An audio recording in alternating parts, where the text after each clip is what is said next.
There was a small business that produced radios. They were called Ducati. It was started by three brothers, and this went on through like World War II, and it was repeatedly bombed. Crazy, right? So I'm here to tell you about Ducati's history of motorcycles and racing. It was owned by Adrian, Marcel, and Bruno. The first motorcycle was called the Cuscillo. They named it this because of its motor, and it means puppy, because it sounded like a puppy, apparently. In 1950, they sold their first motorcycle. Anytime before that, they only sold the motors, and they attached bicycles.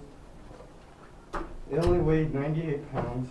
It had a 60cc engine, which went about 40 miles an hour. After a while, they just started calling it the 55M or the 65 Ti because they wanted to get away from the different brand name of the motor.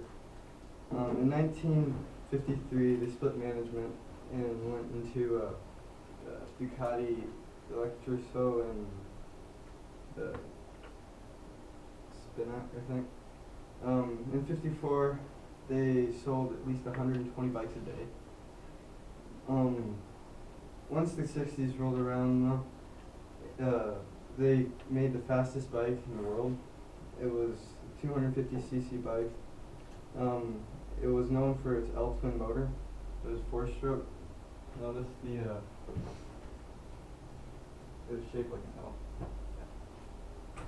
It's called the Mach 1. That's what it looked like. It was made for racing. But today, motors like the Monster, which is a 1100cc motor, it goes about 180 miles an hour. The Veil, which is basically what people ride around in the streets more. This is just more of a classic type. The Hypermotor. This one is more for riding around like dirt bikes and stuff. The Multi-Strat, this is an enduro bike, so it goes off-road, on-road. Street Fighter, this one you'll see a lot of young people riding. It's got a chic design to it and very aerodynamic. And this one is what they race with. It's called the Superbike. It goes about 200 to 250. Ducati was always in the racing. They had a motto called "Win Sunday, Sell Monday." They've been racing since like the mid-60s.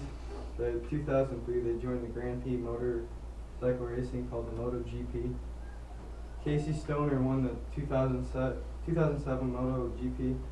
He was the first one that Ducati ever had win the Grand Prix.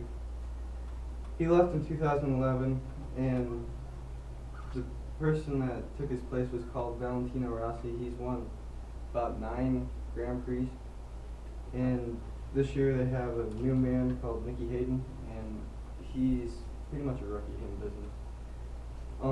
This is Ducati's history and their new bikes with the racing and all that.